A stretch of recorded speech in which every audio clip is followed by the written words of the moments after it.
Sometimes the best thing you can do for a dying soul is refuse to let go. Sometimes one act of mercy changes everything you thought you knew about survival. Elijah Dade is a broke cowboy with nothing but dust in his pockets and regret in his heart, wandering the Mojave Desert with no place to call home. When he kicks loose a wooden chest buried in the sand, he expects treasure. Instead, he finds a dog, chained, dying, left for dead. He saves the animal with what little water he has left. But that one choice pulls him into a deadly mystery involving a gang everyone thought was gone, stolen gold that was never found, and a trail of bodies buried by secrets. What could a half-dead dog possibly know that powerful men would kill to keep silent? Before we jump back in, tell us where you're tuning in from. And if this story touches you, make sure you're subscribed, because tomorrow I've saved something extra special for you. The old stage stop sat like a broken tooth against the Mojave sky, its adobe walls half melted by 100 summers, and its roof timbers exposed where the shingles had long since blown away. Elijah Dade had been squatting there for 3 weeks, maybe 4. Time lost meaning when you had nowhere to be and no one waiting. He carried the dog through the doorway as the sun reached its cruel peak. His shirt soaked through with sweat, and the animal's labored breathing, the only sound besides his boots on the packed earth floor. He laid the dog on the cleanest blanket he owned, the one his mother had embroidered with a pattern of horses running free across cream-colored wool. The blanket was threadbare now, its edges frayed, but Elijah kept it folded at the bottom of his bedroll and only used it on the coldest desert nights. Now he spread it out for this dying creature, smoothing the fabric with hands that had grown rough from years of holding nothing but rope and leather and disappointment. The dog was some kind of cattle dog mix, maybe 30 pounds when healthy, but now just skin stretched over bone and matted fur the color of rust and sand. Its tongue was swollen, its eyes sunken deep in their sockets. Elijah had seen animals die of thirst before, seen men die of it too once, and he knew this dog had maybe hours left, maybe less. He poured water from his canteen onto a tin plate and held it near the dog's muzzle. The animal didn't respond at first, so Elijah dipped his fingers in the water and moistened the dog's mouth, working the liquid between its lips. After a moment, the tongue moved, a weak attempt to lap at the moisture. Elijah held the plate steady and watched as the dog took 3 small swallows before exhaustion pulled it back into unconsciousness. "That's a start," Elijah said quietly. He sat back on his heels and looked at the dog properly for the first time since digging it out of that chest. The chest itself was still outside, its weathered wood dark where the sand had preserved it. Someone had buried it deliberately, had chained this animal inside and left it to die slowly in the heat. The cruelty of it sat heavy in Elijah's chest.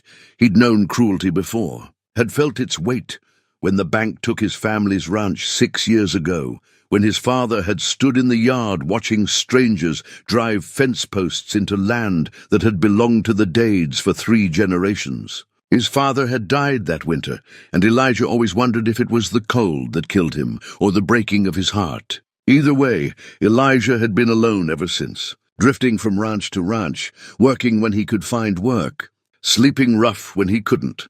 The stage stop had been abandoned for at least 20 years, maybe longer. It sat 10 miles from the nearest road and twice that from the nearest town, a place called Copper Wells that had dried up when the mines did. Elijah had stumbled across it while trailing a rumor of work at a cattle operation that turned out not to exist. He'd decided to rest here a few days before moving on. Those days had stretched into weeks. Something about the place appealed to him, the way it still stood despite being forgotten, the way the desert hadn't quite managed to reclaim it yet.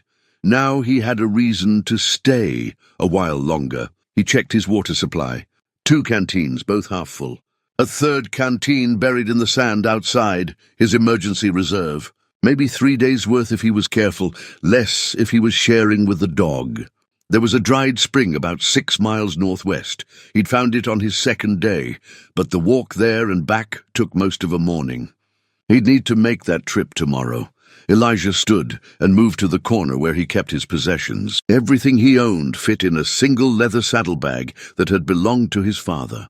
He opened it and pulled out the contents, laying them on the ground with the care of a man who knew the value of small things. A bone-handled folding knife, a tin of matches wrapped in oilcloth, a deck of cards so worn the suits were barely visible, $47 in bills and coins, saved from his last honest job 3 months ago. A photograph of his parents, the edges curled and the image faded to sepia. And at the bottom, wrapped in a handkerchief, his father's pocket watch.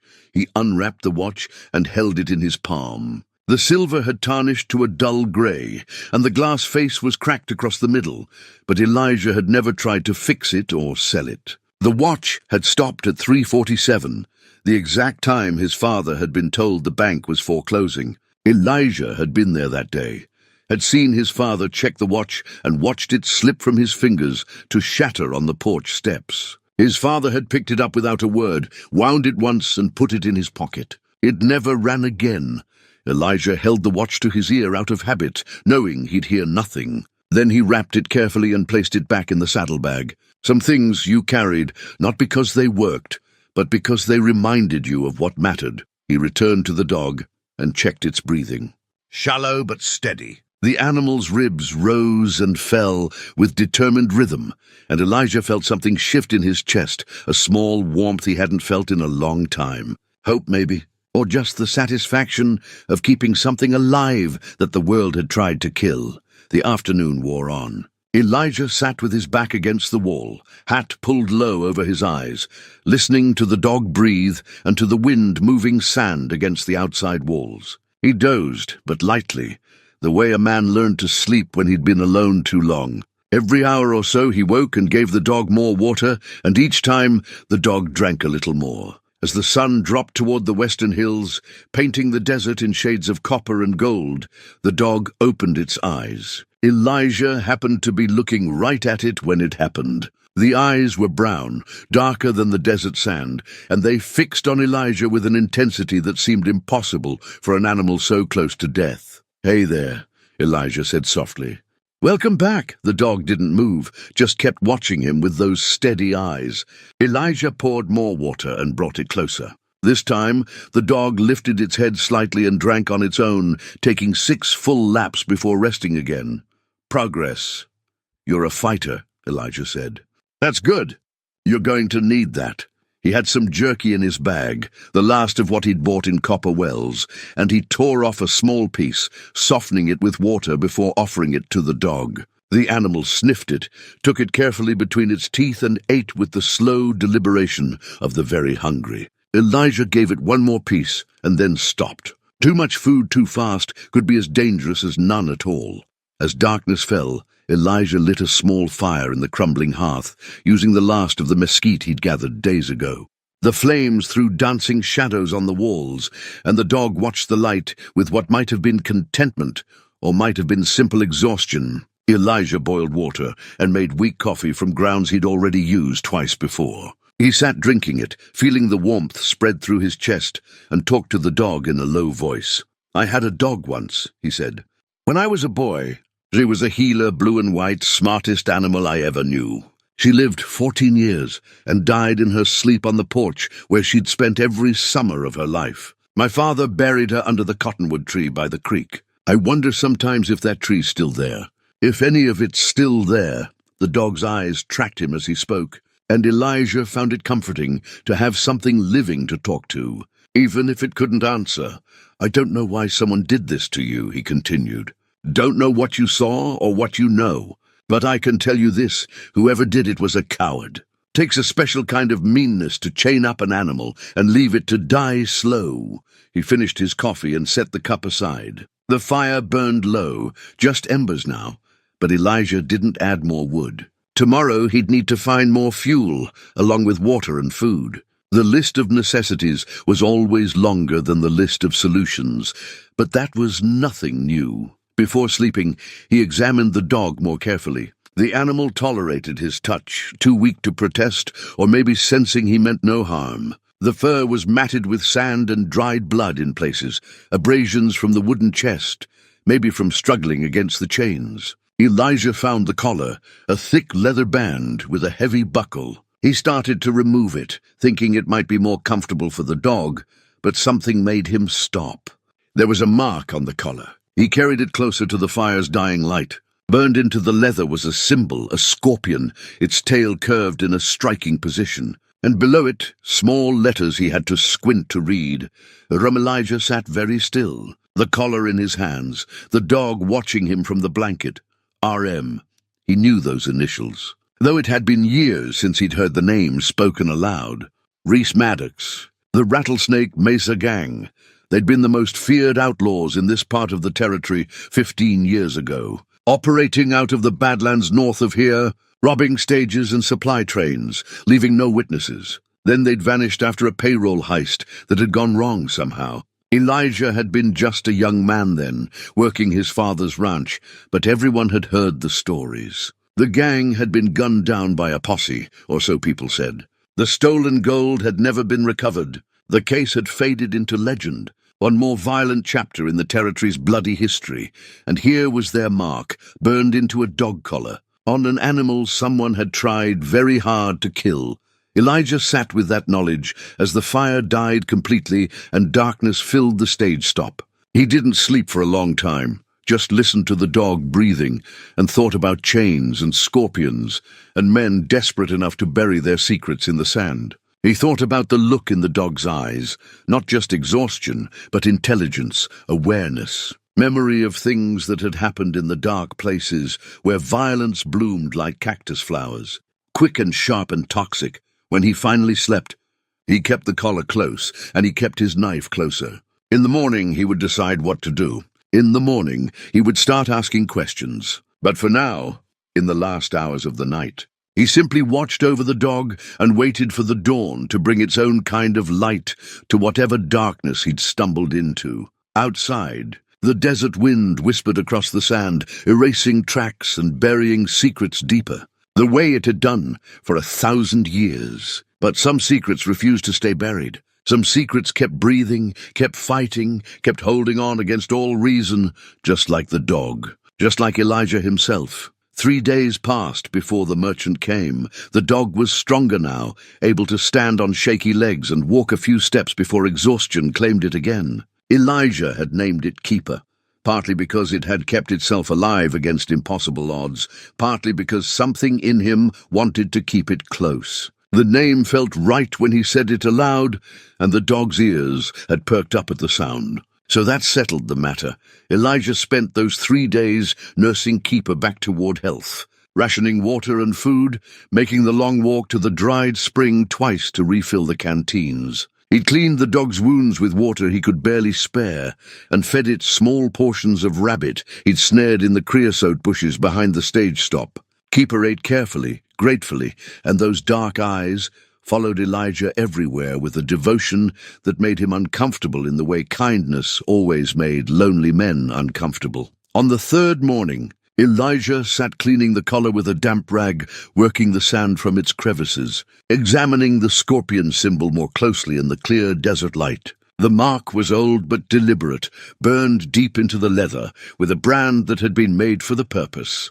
The initials RM were smaller, added later perhaps, scratched rather than burned. He ran his thumb over them and wondered what kind of man Reese Maddox had been. What kind of life led a person to mark their possessions with the symbol of a creature that killed with poison?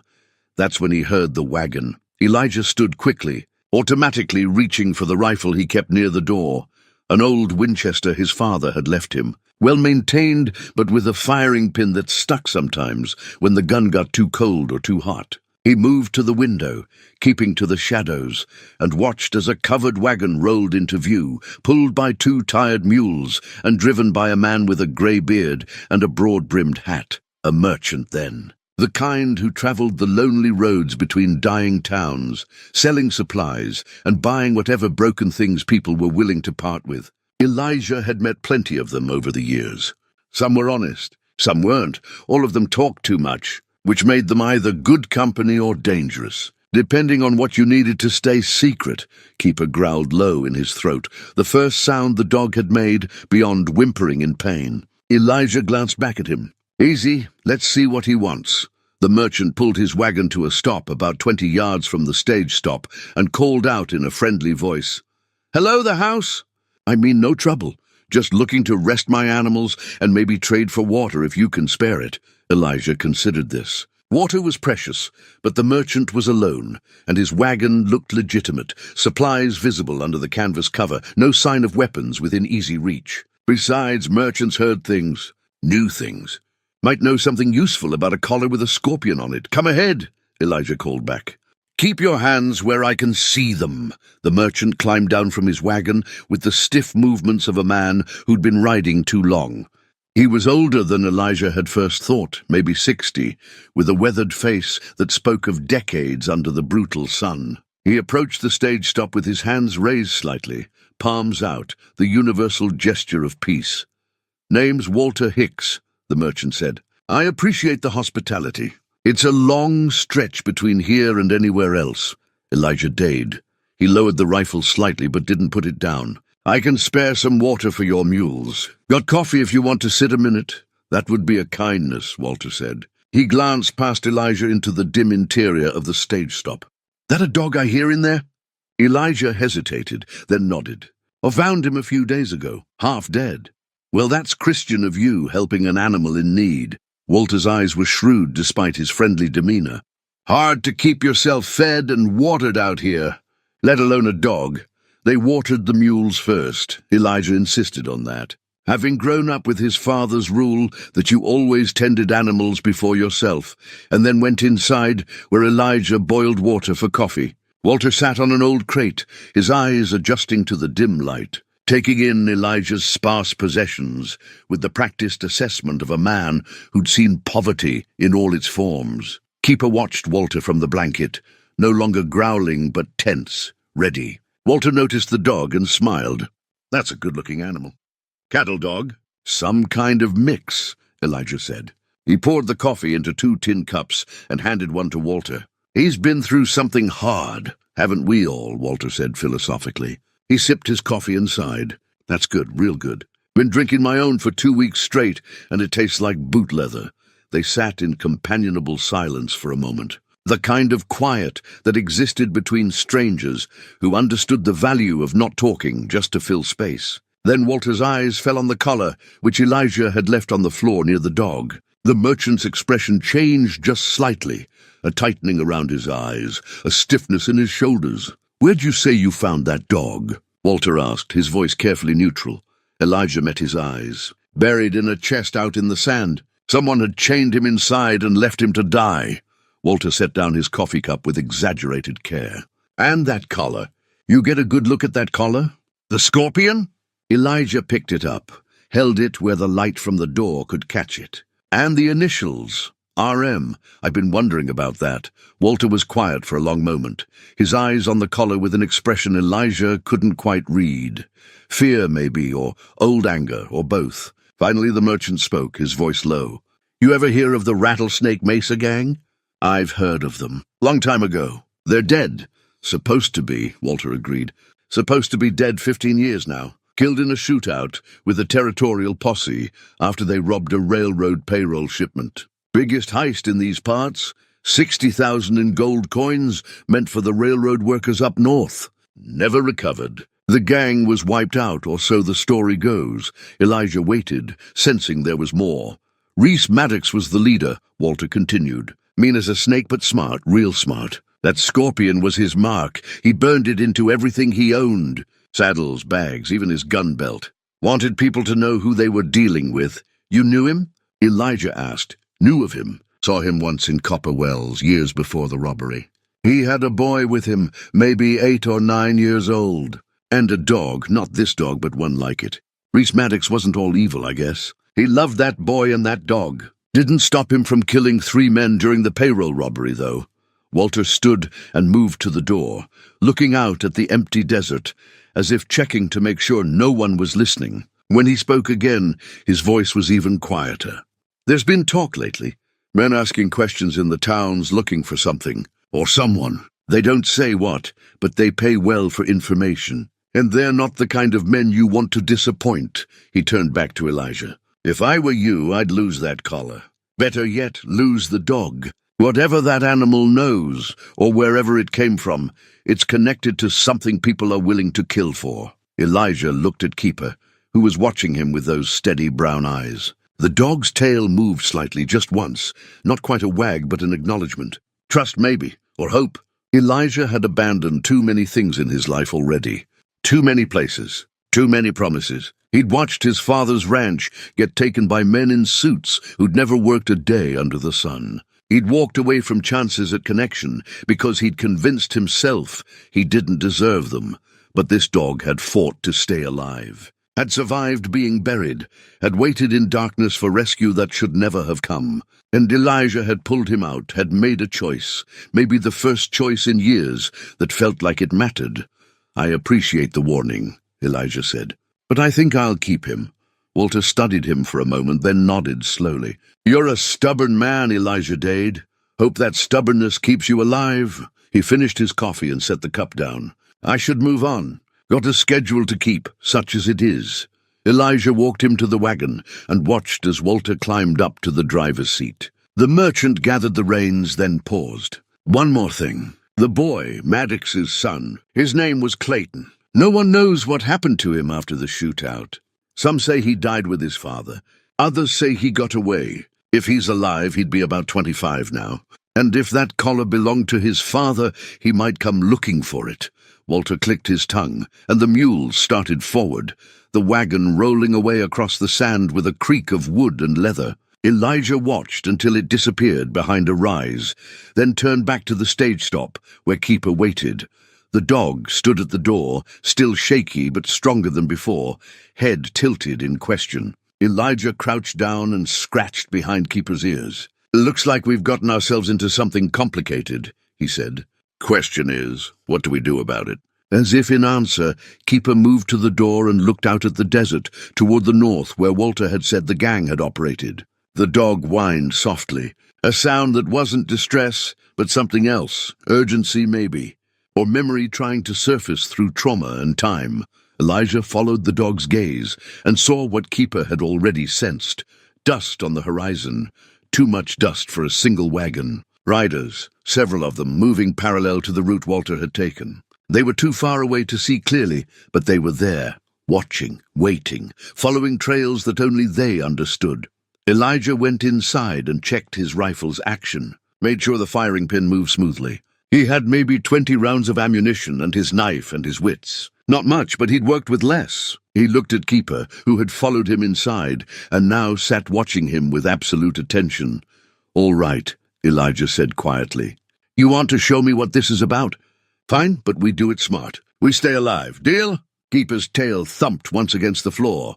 Good enough, Elijah said. He strapped on his father's gun belt, empty now of the revolver he'd sold 2 years ago for food money, but useful still for carrying extra ammunition and his knife. He packed his saddlebag with what little food they had, filled the canteens, and rolled up his mother's embroidered blanket. By the time the sun reached its apex, Elijah and Keeper were gone from the stage stop, heading north into the desert where secrets lay buried and dangerous men waited for answers that only a half-dead dog could provide. Behind them, the riders turned their horses and began to follow. They walked for 3 hours before Elijah allowed them to rest in the shade of a rock outcropping that jutted from the sand like a broken bone. Keeper had done well, his strength returning with each day, but the desert heat was merciless, and Elijah knew better than to push too hard. He poured water into his cupped hand and let the dog drink, then took a careful sip himself, feeling the liquid trace a cool line down his throat. While Keeper rested, Elijah examined the collar again in better light. He'd been wearing it looped through his belt, didn't feel right to leave it behind, and he wanted it close, in case Walter's warnings proved prophetic. The leather was thick, well-made, the kind that lasted decades if properly cared for. Someone had valued this collar, had burned their mark into it with pride or possessiveness, or both. As he turned it over in his hands, something odd caught his attention. The inner lining, where the collar sat against the dog's neck, felt thicker than it should. Elijah ran his thumb along the seam and felt something there, a ridge, a hardness that didn't belong. He pulled out his knife and carefully worked the tip between the outer leather and the inner lining, prying gently so as not to damage whatever might be hidden. The stitching gave way, old thread parting easily. and something fell into his palm, a piece of oiled canvas, folded tight and small. Elijah unfolded it with careful fingers, his heart beating faster with the thrill of discovery. It was a map, or part of one. The canvas had been torn along one edge, leaving only a fragment of what must have been a larger whole. But what remained was detailed. Terrain features drawn in careful ink, coordinates marked in one corner, symbols that might indicate water sources or landmarks. The area depicted looked like the Badlands north of here, deep canyons and mesa formations that the Mojave was known for. And in the center of the map, circled in red ink, was a small Elijah sat very still, holding the map, understanding settling over him like the desert sun, heavy, inescapable, changing everything. This was why someone had tried to kill Keeper, not just because the dog had belonged to Reese Maddox, but because the dog were the key to finding what Maddox had hidden. The 60,000 in gold coins, the fortune that had vanished with the gang 15 years ago. What did you see, boy? Elijah asked softly. Keeper lifted his head, ears forward, as if understanding that Elijah was asking something important. What happened out there? The dog whined, a sound low in his throat that carried old pain. Then Keeper stood, shook himself, and moved to face north again, the same direction he'd been pulling toward since they'd left the stage stop. The same direction the map indicated. Elijah folded the map carefully and tucked it into his shirt pocket, then stood. All right, but we need supplies first. Water won't last us more than 2 days at this pace. And we need more than I've got. They continued north. But Elijah angled their path toward the east, toward a place he'd heard about from Walter and other travelers, a trading post called Graven's, run by an old prospector who'd given up looking for gold and settled for selling beans and whiskey to the desperate men who still searched. It was 8 miles off their current course, but necessity outweighed efficiency.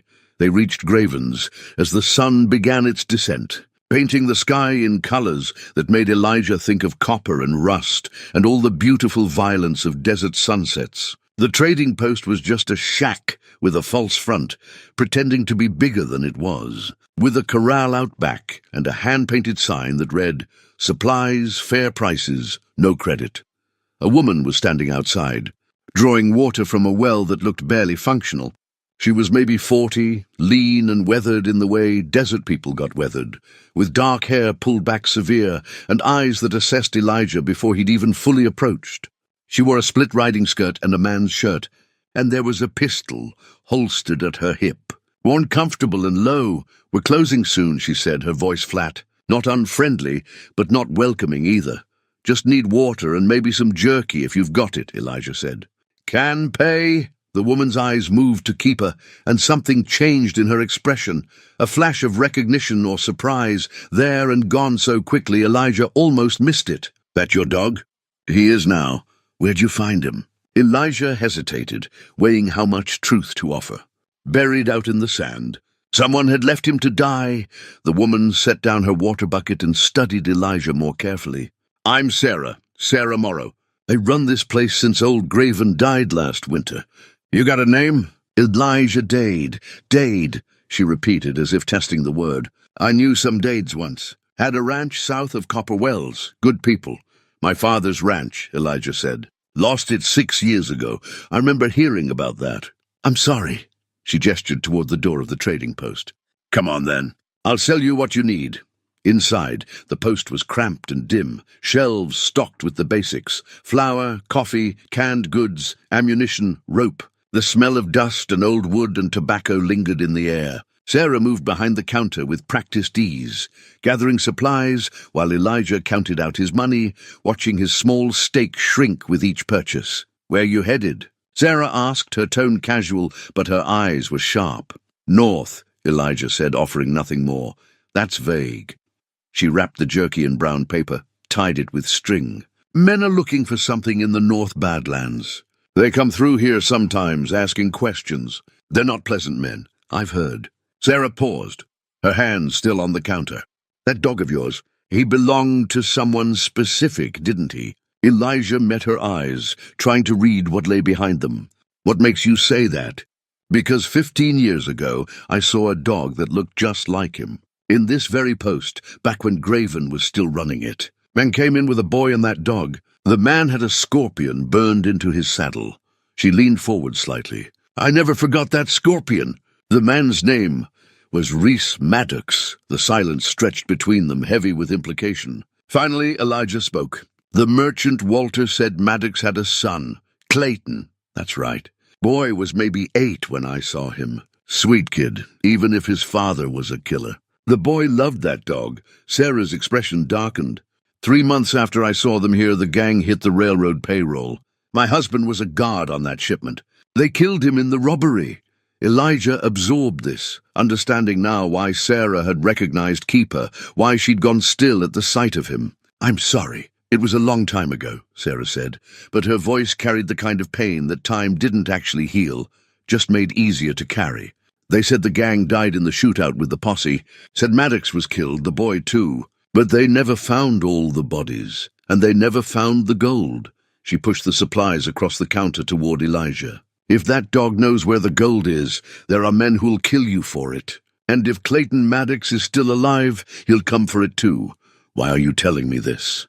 Sarah's smile was grim. Because my husband died for that gold, and it's been sitting out there somewhere for 15 years, while his killer's names faded from memory. If that dog can lead someone to it, maybe it's time the truth came out. Maybe it's time someone made sure justice got served, even if it's late.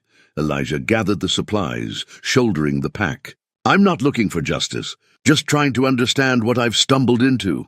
Amounts to the same thing sometimes, Sarah said. She came around the counter, moving to the window where she could watch the desert. There were riders through here 2 days ago. Hard men, asking about a dog. I told them nothing, but they'll be back. They always come back. I should go, Elijah said. Wait. Sarah disappeared into a back room and returned with a canteen, old but well-maintained. Take this. Extra water might save your life out there. Elijah accepted it, surprised by the kindness. What do I owe you? Consider it a gift for taking care of that dog. She touched Keeper's head gently, and the dog leaned into her hand. He deserved better than to be buried alive. They all did. As Elijah and Keeper prepared to leave, Sarah called out one more time. Elijah, the boy, Clayton. If he's alive, he'd be a man now. Could be anyone. Could be watching right now, waiting to see what you do with what you've found. I'll keep that in mind. Outside, the sun had dropped below the horizon, leaving the sky bruised purple and orange. Elijah checked the map once more, orienting himself by the stars that were beginning to emerge. Keeper stood beside him, patient and ready, as if he'd been waiting 15 years for someone to finally follow where he needed to lead. They walked into the cooling darkness, leaving Graven's trading post behind. Sarah watched them go from the doorway, a lone figure silhouetted against the lamplight inside. And somewhere out in the vast dark of the desert, men who were very good at hunting moved closer to their quarry, following trails that only they could see. They traveled by moonlight, which was safer than daylight, but harder on the eyes and the nerves. Every shadow could hide a man with a rifle. Every sound, the skitter of a lizard, the whisper of sand, could be the first warning of danger. But Keeper moved with confidence now. His strength nearly returned, and something in the dog's bearing told Elijah they were going the right way, following a path that only Keeper remembered. After 2 hours of walking, Elijah called a halt in a narrow draw between 2 low hills. He spread his mother's blanket on the ground, the embroidered one with the running horses, and sat with his back against the slope, Keeper curling up beside him with a tired sigh. The dog's warmth was comforting in the cooling night air, a small anchor of life in the vast emptiness. Elijah pulled out a piece of jerky and split it, giving half to Keeper. They chewed in companionable silence, the moon bright enough to cast shadows, the stars scattered overhead like thrown salt. Elijah found himself talking again, his voice low, the words coming easier now that he'd gotten used to the dog's steady presence. I failed them, he said, not looking at Keeper but knowing the dog was listening. My parents, I mean. My father worked that ranch 40 years, and I couldn't hold on to it for even 6 months after he died. The bank came with their papers and their lawyers, and I just stood there and watched it happen. Didn't fight, didn't even try. Keeper shifted closer, his head resting on Elijah's leg, and Elijah ran his hand over the dog's fur, revealing the scars from the chains beneath the healing skin. I told myself there was nothing I could do, that the debt was too big, the system rigged against men like us. And maybe that was true, but part of me knows I just gave up. Let the weight of it crush me instead of fighting back. He paused, looking up at the stars his father had taught him to navigate by. I've been running ever since. Not toward anything, just away. From responsibility, from connection, from the chance of failing again. The dog made a soft sound, not quite a whine, and Elijah found himself smiling despite everything. You don't care about any of that, do you? You just know someone pulled you out of the dark and gave you water. Simple as that, but it wasn't simple, and they both knew it. This journey north, following a map hidden in a collar tracking mysteries and ghosts, it was the opposite of simple. It was complicated and dangerous and probably stupid, but it was also the first thing in 6 years that felt like it mattered, like it might lead somewhere other than more dust and more loneliness. They slept in shifts, Elijah dozing while Keeper kept watch, then switching when the dog's fatigue showed. It was the kind of trust that couldn't be rushed or forced. It simply existed, born from shared survival and mutual need. Dawn came slowly, the sky lightening from black to purple to the pale blue of morning. Elijah woke fully as the sun crested the eastern hills, and they shared water and the last of Sarah's jerky before continuing north. The landscape was changing, the flat desert giving way to more broken terrain, arroyos and washes carved by flash floods that came once in a decade. Rock formations weathered into strange shapes by wind and time. It was mid-morning when Keeper stopped suddenly, his body going rigid, ears forward. Elijah froze, hand moving to his rifle, scanning the horizon for riders or movement. But Keeper wasn't looking ahead. He was looking down into a dry creek bed that cut across their path. Elijah approached carefully and saw what had caught the dog's attention. The remains of a camp, old but still visible. Fire-blackened stones arranged in a circle, bits of rusted metal, a coffee pot, a broken pan, and bones, scattered by time and scavengers, but unmistakably human. They climbed down into the creek bed, Keeper moving with visible reluctance, and Elijah examined the site more carefully. Multiple fire rings suggested several men had camped here for days, maybe weeks. The bones belonged to at least 2 people, maybe more. It was hard to tell after 15 years of desert exposure. There were cartridge casings half buried in the sand, dozens of them, telling a story of violence and betrayal. This was where it had happened, where the Rattlesnake Mesa gang had turned on itself, or been ambushed by the posse, or both. The place where Reese Maddox had died, where his son Clayton had either died too or somehow escaped. The place where secrets had been born in blood and then buried by sand. Keeper whined and moved to a specific spot near the creek bank.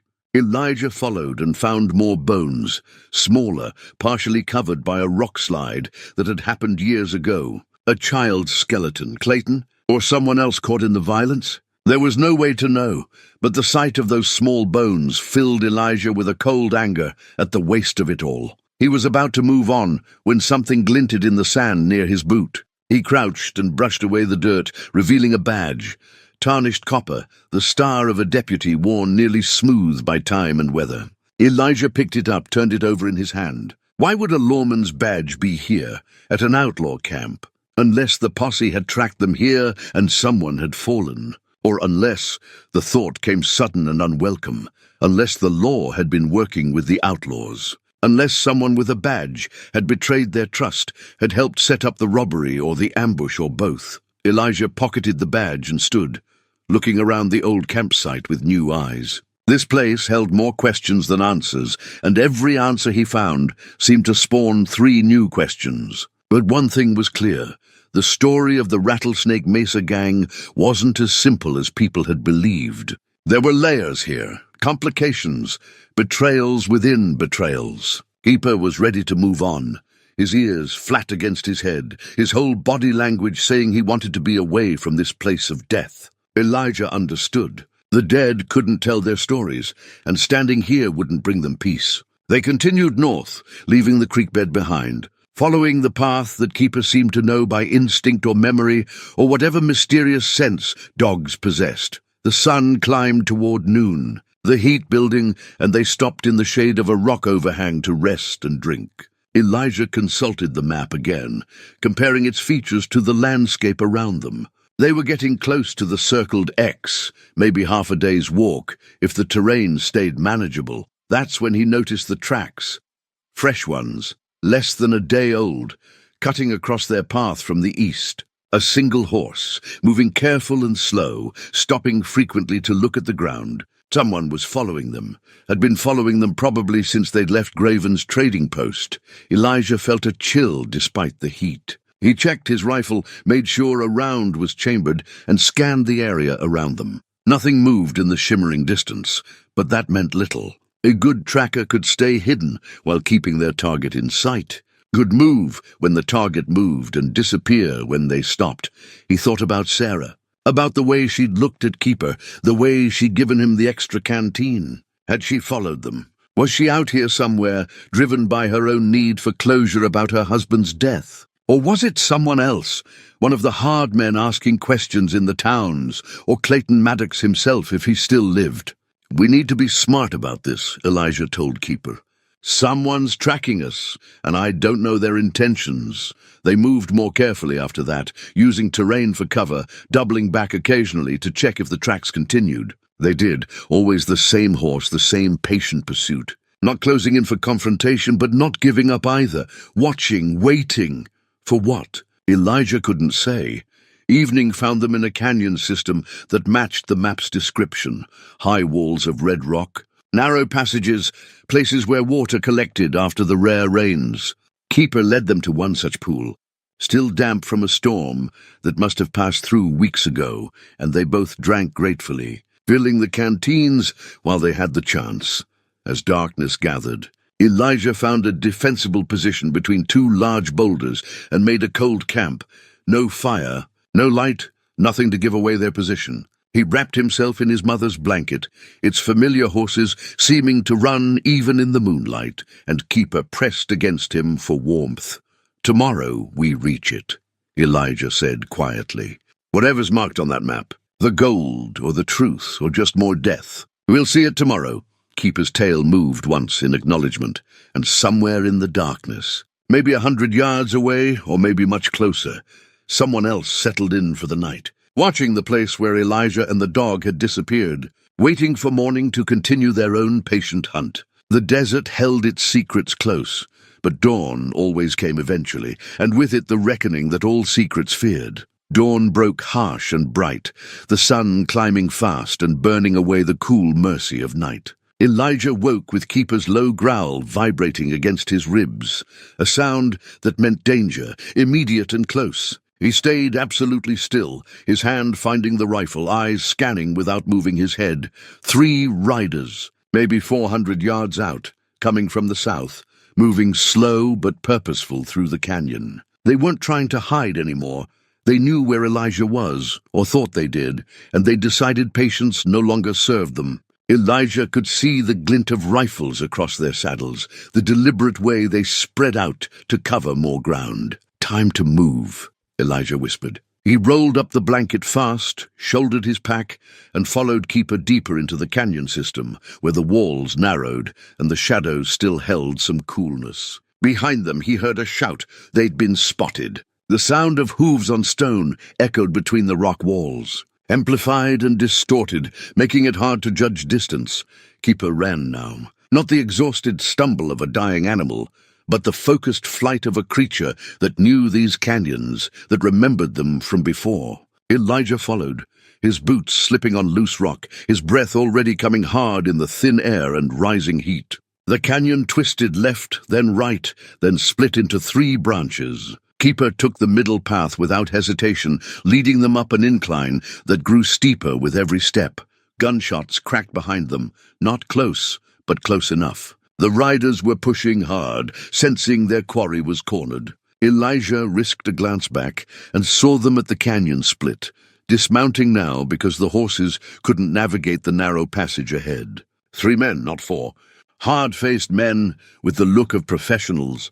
The kind who got paid to ask questions and didn't care what methods they used. The passage opened suddenly into a wider area, almost a small box canyon, with high walls on three sides and only the way they'd come as an exit. A dead end. Elijah's heart sank until Keeper barked once and darted toward what looked like solid wall, but wasn't. A narrow crack in the rock face, barely visible in the shadows, just wide enough for a man to squeeze through sideways. Elijah shoved his pack through first, then his rifle, then wedged himself into the opening and scraped his way through, his shirt tearing on the rough stone, his shoulders barely fitting. On the other side was a cave system, natural passages carved by ancient water, cool and dark and blessedly hidden. Good boy, Elijah breathed. Real good boy. They moved deeper into the caves, feeling their way in the darkness, Keeper's nose guiding them through passages too black for human eyes. Behind them, Elijah heard the men reach the box canyon, heard their frustrated curses, heard them arguing about whether to follow into the crack. One voice, louder than the others, said to post a guard and wait them out. No water in there, no food. They'd have to come out eventually. Elijah kept moving, hand on the cave wall, following Keeper through turns and descents until the voices faded to nothing. The darkness was complete now, pressing in from all sides, but Keeper seemed confident of the route. 10 minutes more, and Elijah saw light ahead. Not daylight, but the ghostly glow of filtered sun coming through cracks in the ceiling far above. They emerged into a larger chamber, high-ceilinged and cool, with a floor of smooth stone worn by water that no longer flowed. And scattered across that floor were the remnants of human occupation, old gear, torn canvas, metal that had rusted into abstract shapes. Someone had camped here, lived here maybe, and not recently. Elijah knelt beside a pile of saddlebags, their leather dried and cracked but still intact. He opened one carefully and found papers inside, protected by the dry cave air from complete decay. Letters written in careful script, the ink faded but readable. The first letter was dated 16 years ago, addressed to someone named Marshall Cotter. Elijah read by the dim light filtering from above. Marshall, I've done what you asked and gained the gang's trust. They plan to hit the railroad payroll on the 15th. I've told them about the route change, exactly as you instructed. But I need assurances that the boy will be protected when you move in. He's innocent in this, just a child caught in his father's mistakes. Promise me Clayton won't be harmed, and I'll make sure the gang is where you need them to be. It was signed Deputy James Holloway. Elijah sat back on his heels, the implications settling over him like weight. A deputy working with the marshal to set up the gang, but trying to protect Maddox's son.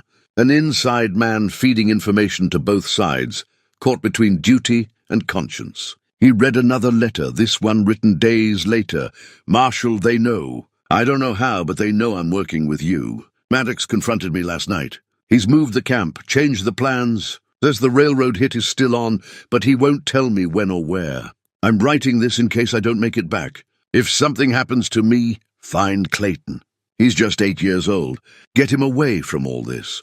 There were more letters, each one documenting Holloway's growing desperation as his cover unraveled and the gang's suspicion turned to certainty. The last letter was barely coherent. They're going to kill me. Maddox knows everything. But I heard him talking to someone else, someone he trusts. They're planning to take the payroll and then disappear, fake their own deaths. The gold is going to be buried where no one will find it. If you're reading this, I'm already dead. The boy, please find the boy. Elijah pulled out the badge he'd found at the camp and looked at it again in the cave's dim light. Deputy James Holloway's badge. A man trying to do right, caught between impossible choices, killed for his efforts. And somewhere in all this, a marshal who'd set up the operation, who'd used his own deputy as bait, who'd orchestrated the whole bloody mess. This wasn't just a robbery gone wrong, Elijah said aloud, his voice echoing in the cave. This was a setup from the start. But whose setup? The laws or the outlaws? Keeper whined softly and moved to another corner of the chamber, nosing at something in the shadows. Elijah followed and found more remains, a skeleton partially buried by rockfall, wearing the tattered remnants of clothes that might once have been a deputy's uniform. Holloway, then, He died here in this cave, trying to escape the same men whose camp Elijah had found, in the creek bed. The whole story was rewriting itself in Elijah's mind. The gang had discovered Holloway's betrayal and killed him. Then they'd done the robbery anyway, probably suspecting the marshal would be waiting. The confrontation had happened, but not the way the official story claimed.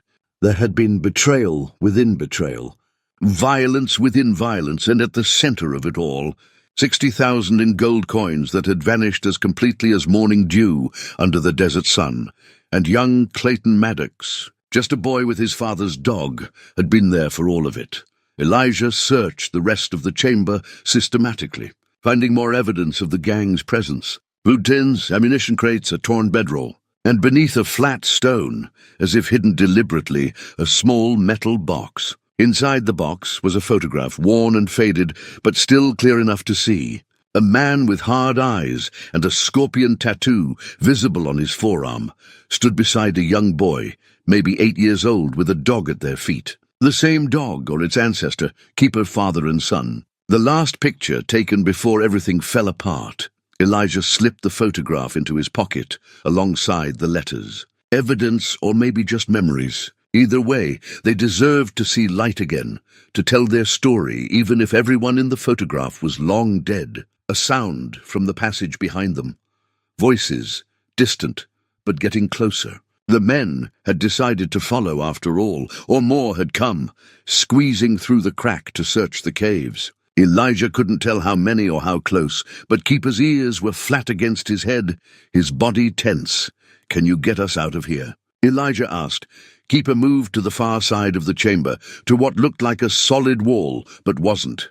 Another passage, even narrower than the first, climbing upward into darkness. Escape, or just a deeper trap? Only one way to find out. They climbed. The passage was steep and tight, requiring Elijah to wedge himself between the walls sometimes, pushing upward with legs and back while holding the rifle and pack in front of him. Keeper scrambled ahead, finding purchase where Elijah could barely see, moving with the confidence of instinct or old memory. The voices below faded, then disappeared entirely. Either the men had given up, or they'd taken a different path. Elijah didn't stop to wonder which. He just kept climbing, kept following the dog, kept moving toward whatever lay ahead. His shoulders ached, his hands were scraped raw, but he climbed. Because stopping meant being caught. And being caught meant dying in these caves like Deputy Holloway. His story lost forever in the dark. Light appeared above, real daylight this time. A crack in the rock that widened as they climbed. Keeper squeezed through first, then Elijah, emerging into blinding sun on a high ridge far above the canyon floor.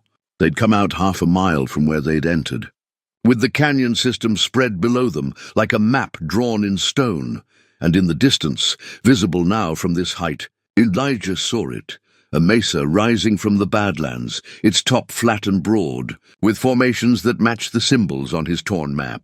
Rattlesnake Mesa, the place where this had all started, the place where Clayton Maddox's father had planned his last refuge, the place where the gold was buried. They descended the far side of the ridge carefully, using scrub brush and rock for handholds, working their way down to a plateau that stretched toward the mesa. The heat was murderous now, past noon, and Elijah's water was running low again. Keeper panted heavily, his tongue lolling, but kept moving with that stubborn determination Elijah had come to recognize and admire. At the base of the descent, Elijah found shade beneath an overhang and called a halt. They needed rest, needed water, needed to think. The men might still be searching the caves, or they might have found another route, or they might be setting up an ambush ahead. No way to know. All Elijah could do was keep moving, keep following Keeper, keep trusting that this journey meant something. He was rationing out water to the dog when he heard the voice behind him. "Don't move. Keep your hands where I can see them." Elijah froze, his hand still holding the canteen near Keeper's mouth. The voice was familiar, female, steady, carrying the kind of authority that came from holding a weapon and knowing how to use it. He'd heard it before recently, selling him supplies in a trading post. "Sarah," he said carefully, not turning. "You've been following us since you left Graven's."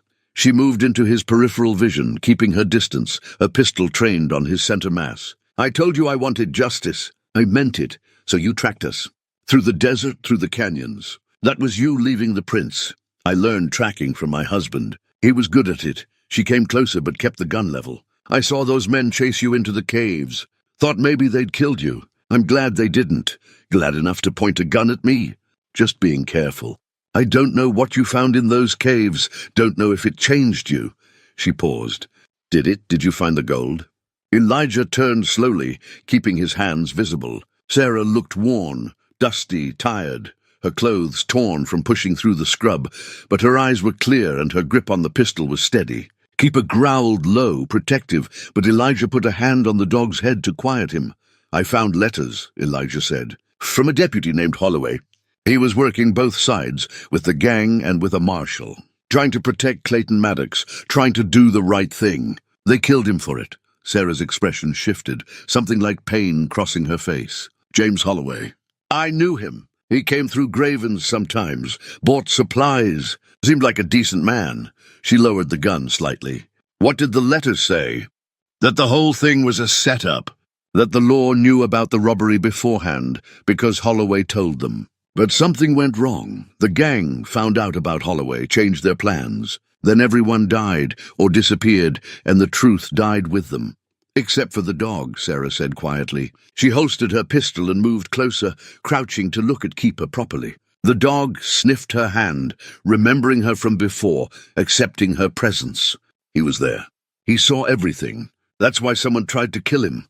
Not just because he might lead people to the gold, but because he's the last witness to what really happened. Elijah showed her the photograph. Maddox, young Clayton, the dog. Sarah studied it for a long moment, her expression hardening. That's the man who killed my husband. Reese Maddox. I'd know that face anywhere, even in an old photograph. She looked up at Elijah. And the boy? Maybe 8 years old in this picture. Would be about 25 now if he's alive. Elijah took back the photograph and tucked it away. You said you wanted justice. What does that mean to you, Sarah? Revenge or the truth? She was quiet, working through something internal, her jaw tight. Finally she spoke. I used to think they were the same thing. Spent 15 years believing that if I could find who killed my husband, if I could make them pay, that would be justice. But now, she gestured at the desert around them, the vast emptiness. Now I think maybe justice is just making sure the truth doesn't stay buried, making sure people know what happened, who died, and why. Then we're looking for the same thing, Elijah said. He offered his hand. Partners? Sarah studied his hand, then his face, searching for something. Trustworthiness, maybe, or shared pain, or just the recognition that neither of them could do this alone. She took his hand, her grip firm. Partners.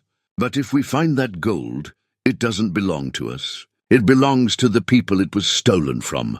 Agreed, they shared water, their combined resources buying them maybe another day, if they were careful. And Sarah showed Elijah her own supplies. More ammunition, some dried beef. A better map of the region that she'd purchased years ago when she'd first started hunting for answers. Together they planned their approach to Rattlesnake Mesa, using the terrain for cover, watching for signs of the men who'd been chasing them. There's something else, Sarah said as they prepared to move. I found something yesterday before the chase started. Wanted to show you, see what you made of it. She pulled a leather-bound journal from her pack, its cover cracked and stained but still intact. Found it hidden under a cairn of rocks about 5 miles back. Someone buried it deliberately, wanted it preserved. Elijah took the journal carefully. The leather was good quality, the kind a man might carry for years. He opened it to the first page and saw handwriting. Careful, educated, not what he'd expected from an outlaw. The first entry was dated 17 years ago. Clayton turned 7 today. I gave him the dog, a pup from the best cattle dog I ever saw. He named it Keeper, said he'd keep it safe forever. I hope he keeps that promise better than I've kept mine. This life I've chosen, it's no life for a boy.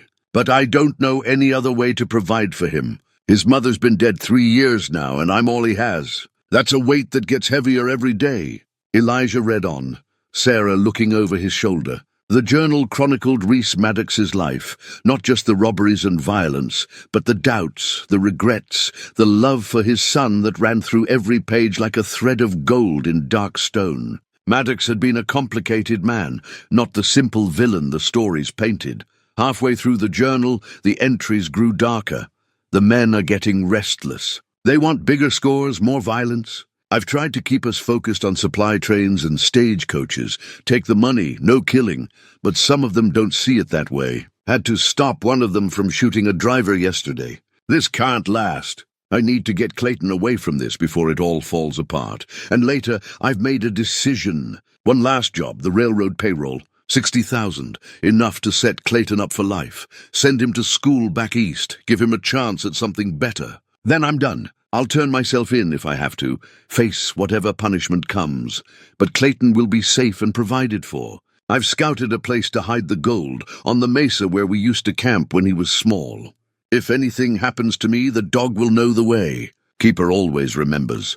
The later entries detailed Maddox's growing suspicion about Deputy Holloway, his discovery of the betrayal, his realization that the law was setting a trap. But instead of running, Maddox had decided to turn the trap around, to take the payroll anyway and use the chaos to fake his own death, to disappear with Clayton and start over. The final entry was written in a shaky hand, dated the day before the official report said the gang was wiped out. It's all falling apart. The men know about Holloway. They've gone crazy with paranoia, turning on each other, talking about killing anyone who might betray us. I've got Clayton and the dog hidden safe, but I don't know if I can protect them much longer. If I don't make it, if someone finds this journal, please find my boy. Tell him his father loved him. Tell him I tried to do right at the end, even if I failed at everything else.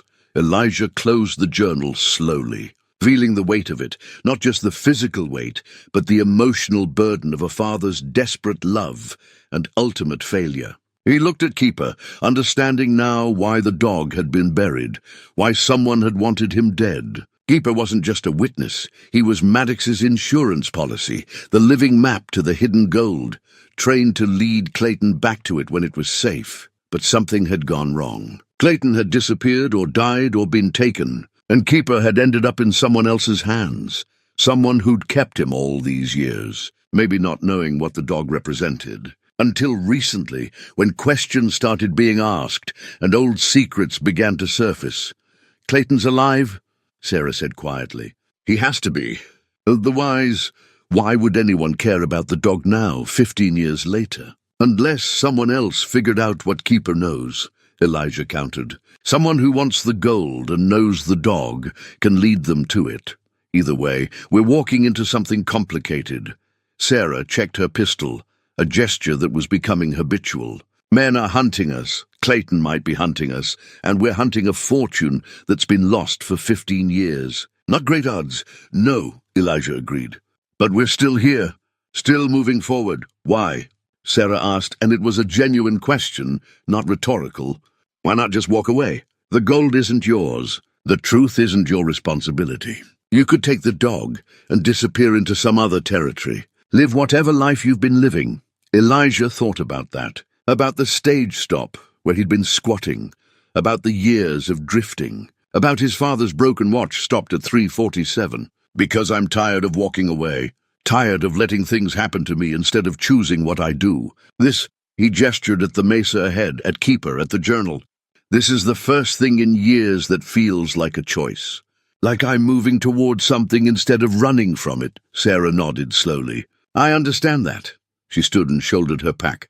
"Then let's finish what we started. Let's find the truth, whatever it costs." They walked toward Rattlesnake Mesa as the afternoon sun began its descent, casting long shadows across the Badlands. Keeper led the way, his path certain now, following memory or instinct toward the place where his master had hidden everything that mattered. And behind them, somewhere in the shimmering heat, men with guns and hard faces continued their pursuit, closing the distance step by step, hour by hour, drawn by greed or duty or their own complicated reasons toward the same destination. The desert held its secrets close, but not forever. Tomorrow they would reach the mesa. Tomorrow they would find what Reese Maddox had buried. Tomorrow the truth would finally come to light, and with it, whatever consequences had been waiting 15 years to arrive.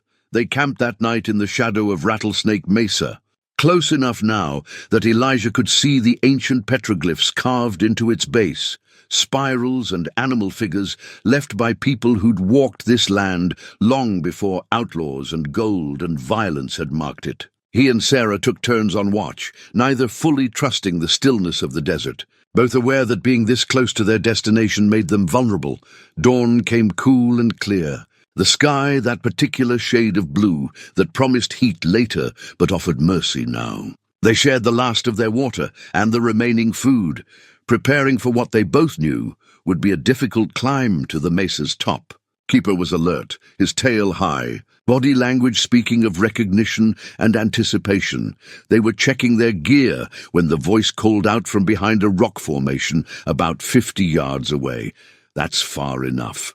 Both of you, hands up where I can see them."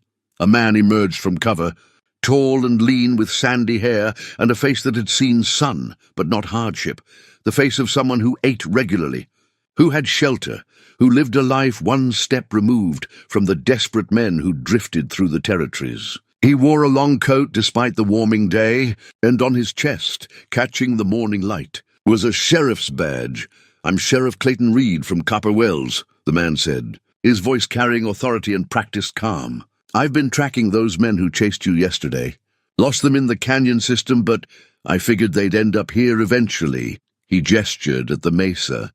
"Mind if I approach? I'd like to talk about what you folks are doing out here." Sarah's hand moved toward her pistol, but Elijah caught her eye and shook his head slightly. Something wasn't right. A lawman, alone in the Badlands, claiming to be tracking dangerous men, showing up exactly where they were. Too convenient. But refusing to talk to a sheriff was its own kind of dangerous. "Come ahead," Elijah called. Nice and slow, Sheriff Reed approached with his hands visible, no weapon drawn, his manner friendly but professional. As he got closer, Elijah studied his face more carefully. Late 20s, clean-shaven, eyes that were hard to read behind a practiced smile. Nothing obviously threatening, but Elijah's instincts, sharpened by years of surviving on the edges, were screaming warnings. Reed looked at Keeper, and for just a moment, there and gone so fast Elijah almost missed it.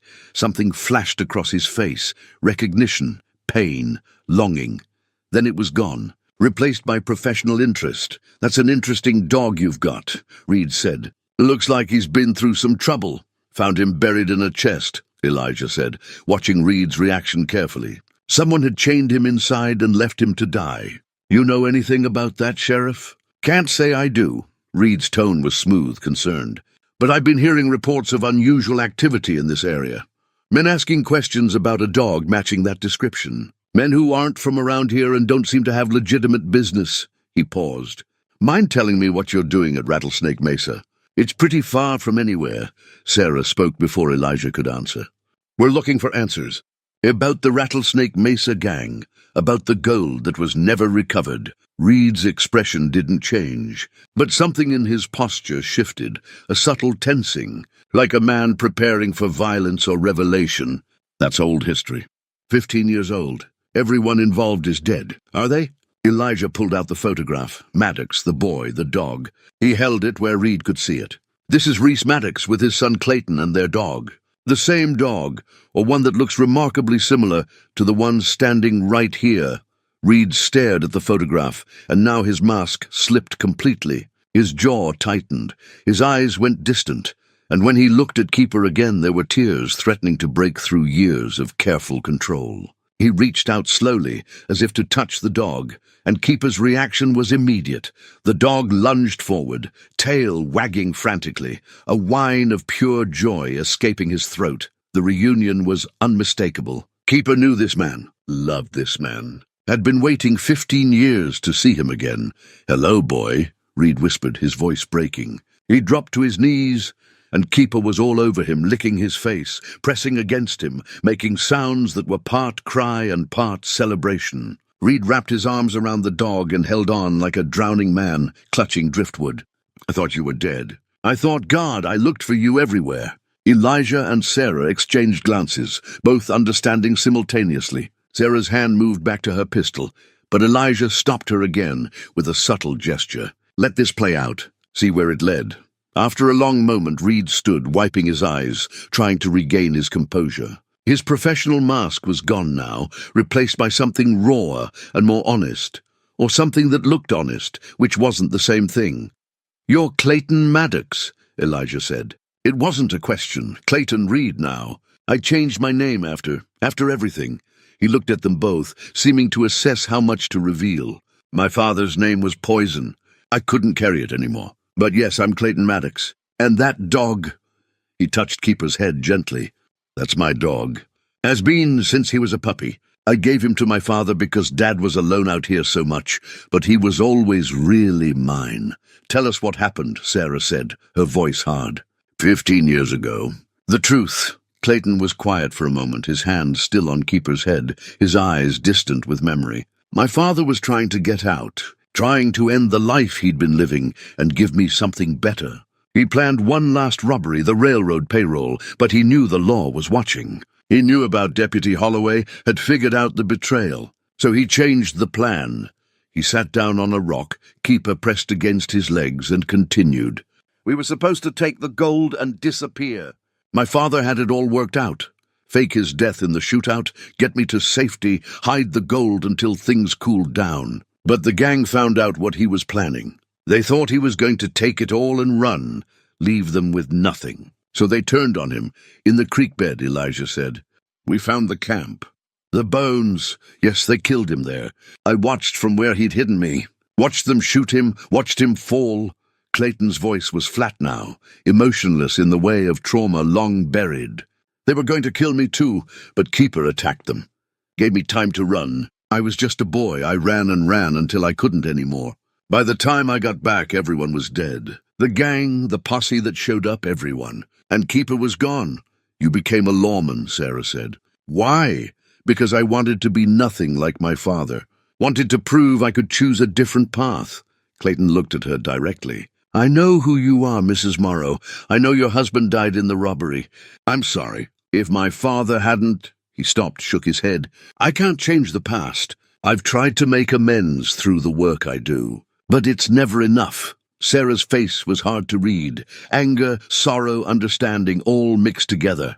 The gold. You never found it. No, my father hid it somewhere on this mesa. Told me Keeper would know the way, but Keeper was gone, and I was just a kid. I looked for years, but Clayton spread his hands helplessly. It's somewhere up there. 60,000 in gold coins that could have changed my life, could have paid for education, could have made me legitimate. Instead, I had nothing. Built my life from nothing. Elijah watched Keeper, watched the dog's reaction to Clayton. The love was real, that couldn't be faked. But something else was bothering him, some inconsistency in Clayton's story that he couldn't quite identify. Where have you been the last few days? Elijah asked. If you're the sheriff of Copper Wells, why are you alone out here?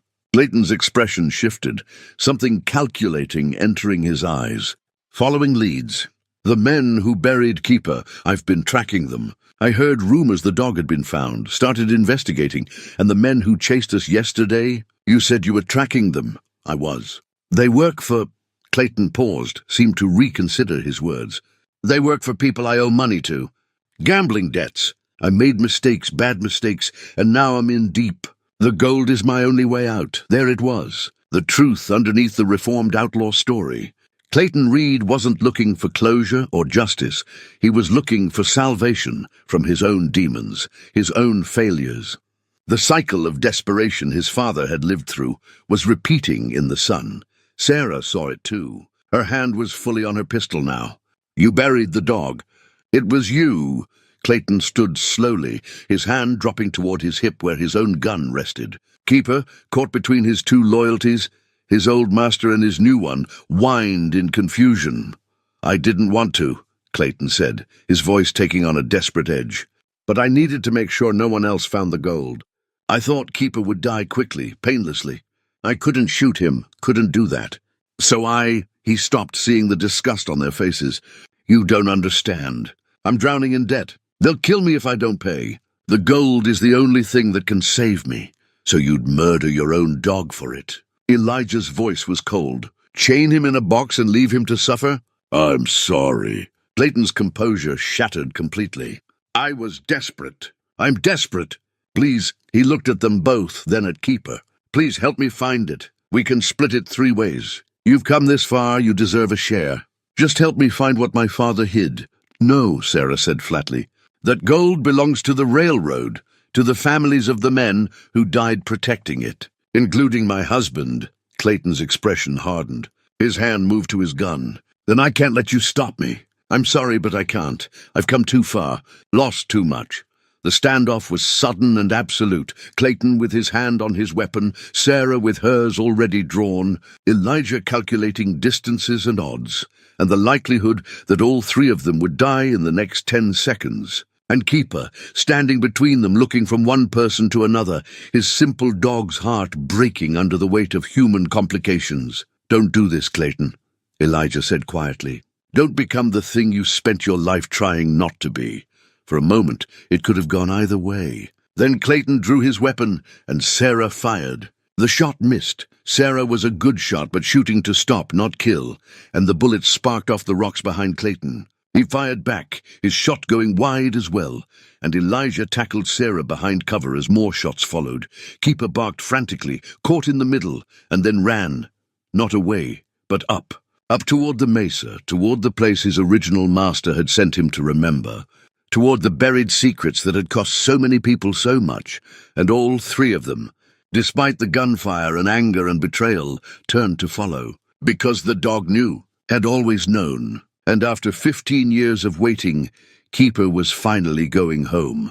The climb was brutal under the rising sun, the mesa's face steeper than it looked from below, with loose rock that slid under boots and handholds that crumbled when tested. Elijah and Sarah climbed together, taking turns providing cover, watching for Clayton, who'd retreated after the initial exchange of gunfire. He was out there somewhere, circling maybe, or calling in those hired men he'd mentioned, or simply waiting for them to do the hard work of finding the gold so he could take it. Keeper climbed ahead of them with the sure-footed confidence of memory, pausing occasionally to look back and make sure they were following, then continuing upward toward the mesa's crown. The dog knew where he was going, that much was clear. 15 years had passed, but some things were etched too deeply to forget. They reached the top as the sun cleared the eastern horizon fully, bathing the mesa in fierce golden light. The surface was larger than Elijah had expected, maybe 20 acres of wind-carved stone and hardy brush, with formations that looked like monuments to ancient gods. Petroglyphs covered every available surface, spirals and handprints, deer and hunters, stories told in stone by people long dust. Keeper didn't pause to admire the view. He moved with purpose toward the northern edge, where a formation of 3 standing stones created a natural archway. As they followed, Sarah suddenly grabbed Elijah's arm and pointed back the way they'd come. 3 riders were at the base of the mesa, dismounting, beginning their own climb. The hired guns Clayton had mentioned, probably. They'd be up here in an hour, maybe less. The clock was ticking. "We need to hurry," Sarah said. They followed Keeper through the stone archway and into a shallow depression where wind and water had carved a bowl into the mesa's surface. The dog circled this area several times, sniffing, whining, pawing at the ground with increasing agitation. He knew this place, but something was wrong.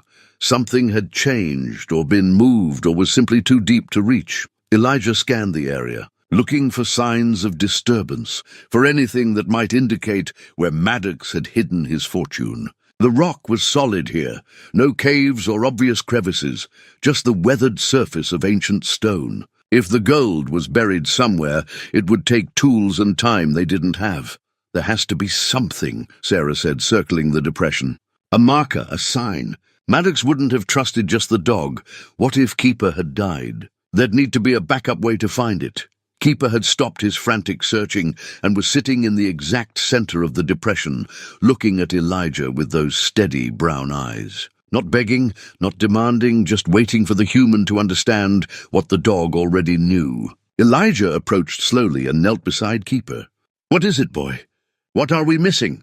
The dog reached up with one paw and touched Elijah's chest, right where his shirt pocket was. The pocket where Elijah had been carrying. He reached in and pulled out the torn map fragment. Keeper's tail wagged once. Progress. Elijah spread the map on the ground, using rocks to hold down the corners against the wind, and studied it again with Sarah looking over his shoulder. The X marked this general area, but there was something else. A small notation in the corner he'd dismissed before as a smudge. Now, looking closer in the bright sunlight, he could see it was text. Tiny, careful letters. The compass points true north, but truth points west. What compass? Sarah asked. Keeper barked once, sharp and insistent, and pawed at the ground where a small rock outcropping jutted from the surface. Elijah moved to it and saw what he'd missed before. A cairn of sorts. Stones stacked deliberately in a pattern that looked natural but wasn't. He began removing rocks carefully, and Sarah joined him, both working quickly as the sound of the climbing men grew closer. Under the cairn, wrapped in oiled canvas and protected by the stones, was a silver compass, old well-made, with engravings on the case, the same scorpion symbol from Keeper's collar, and initials, R.M. Rees Maddox's compass, hidden here as the key to finding what he'd buried. Elijah opened it. The needle swung, settled, pointed north as compasses do, but etched into the inside of the lid were coordinates and a phrase. 20 paces west from true north, when the sun shows false. When the sun shows false, Sarah repeated. What does that mean? Elijah looked around the depression, trying to think like a man planning to hide a fortune. The sun shows false, a shadow, a reflection, something that changed depending on time of day. He looked at the 3 standing stones, creating the archway they'd entered through. The stones cast shadows across the depression, long in the early morning sun, pointing east, he said. The shadows point east now, but at sunset they'd point west. That's when the sun shows false, showing the opposite direction. So we measure from. Sarah moved to where the shadows converged in the center of the depression. Here, 20 paces west. They counted it out together, Keeper trotting alongside, and ended at a section of mesa surface that looked no different from anywhere else. Solid rock, no visible cracks or disturbances. But when Elijah stomped his boot hard against the stone, it sounded wrong, hollow, echoing. Help me, he said, and they both began searching for the mechanism, the trick, the way in. Sarah found it, a stone in the nearby wall that shifted when pushed, ancient but still functional, triggering something deeper. A section of the mesa surface, maybe 6 feet square, shifted downward slightly with a grinding sound of rock on rock. Together, they heaved at it, muscles straining, and managed to lift one edge of the hidden door. Below was darkness, a vertical shaft descending into the mesa itself, with handholds carved into the wall and the smell of old air rising from below. An old mine, Sarah said, or someone carved it deliberately. Keeper barked and started down without hesitation, using the handholds with the same confidence he'd shown on the climb up. Elijah looked at Sarah, saw his own doubt mirrored in her face, then followed the dog into darkness. The descent was maybe 30 feet, enough that the light from above faded to almost nothing, forcing them to feel their way down carefully.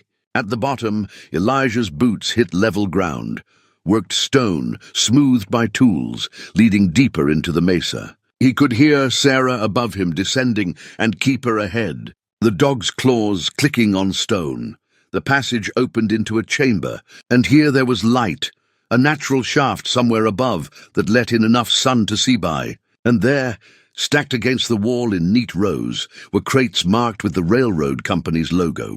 60,000 in gold coins, untouched for 15 years. Waiting in the dark, like a secret too heavy to keep, Elijah stood very still, looking at the fortune his father could have used to save their ranch, that could have prevented everything bad that followed in his life. Enough money to start over, to build something real, to never be desperate again. All there for the taking. No one would know if they just— We can't, Sarah said softly, reading his thoughts. You know we can't. I know. Elijah touched one of the crates, felt the weight of temptation and responsibility pressing against each other.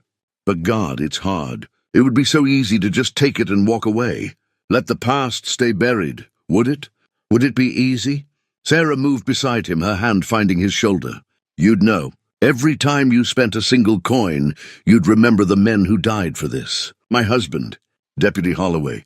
Even Reese Maddox, who killed my husband but loved his son enough to try to change. You'd carry that weight forever. I've been carrying weight forever already, Elijah said, but he knew she was right. This wasn't his, could never be his, no matter how desperately he might need it. Some things you couldn't take without losing yourself in the process. A sound from above, voices, multiple people, the clatter of equipment. Glayton and his hired men had reached the mesa's surface. They'd be at the hidden entrance in minutes. We're trapped, Sarah said, looking up at the shaft they'd descended. If we go back up, they'll be waiting. They've got us cornered. Elijah examined the chamber more carefully, looking for another way out. The shaft of light from above came from a narrow crack too small to climb. The passage they'd entered by was the only obvious exit. But Keeper was sniffing at the far wall, pawing at it the way he'd pawed at the ground above. Elijah moved to where the dog indicated and found what Keeper had discovered. Another passage, narrow and dark, leading deeper into the mesa. An escape route, maybe, or just a way to die slower.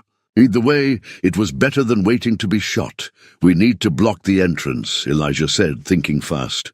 Give ourselves time. They used the gold crates themselves, stacking them at the base of the shaft, heavy enough to slow anyone trying to descend, valuable enough that Clayton wouldn't risk destroying them with gunfire or explosives. It was a temporary solution at best, but temporary was all they needed. Before they left, Elijah took one last look at the fortune they were leaving behind. Sarah had been right. Taking it would have poisoned everything, would have made him no better than the men who'd killed for it. But walking away from it, choosing principle over profit, felt like choosing a different kind of life. The kind his father would have been proud of. Come on, Sarah said, already moving toward the narrow passage with Keeper. We're not done yet. Still have to get out of this alive. They entered the passage, and the darkness swallowed them whole. The sound of angry voices echoing down from above as Clayton and his men discovered the hidden shaft and the gold they'd come so far to claim. Behind them lay temptation and death. Ahead lay only uncertainty and the slim hope that the dog who'd survived being buried alive knew one more secret path to salvation. Elijah followed Sarah and Keeper into the dark, his hand trailing the wall for guidance, his father's broken watch heavy in his pocket. Not a treasure, not a fortune, but something better, a reminder that what you chose to carry mattered more than what you chose to take. The passage twisted through the mesa's interior like a snake through sand, sometimes wide enough to walk upright, sometimes forcing them to crawl on hands and knees through spaces so tight Elijah could feel the stone pressing against his shoulders from both sides. Keeper led them forward with unwavering certainty, the dog's night vision and memory guiding them through absolute darkness where Elijah could only trust and follow. They'd been moving for what felt like hours but was probably only 30 minutes when Keeper stopped suddenly, a low growl rumbling in his chest. Elijah froze, reaching back to touch Sarah's arm in warning. In the darkness ahead, he heard voices, faint but getting closer.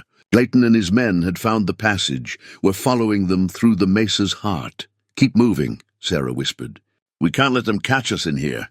No room to fight.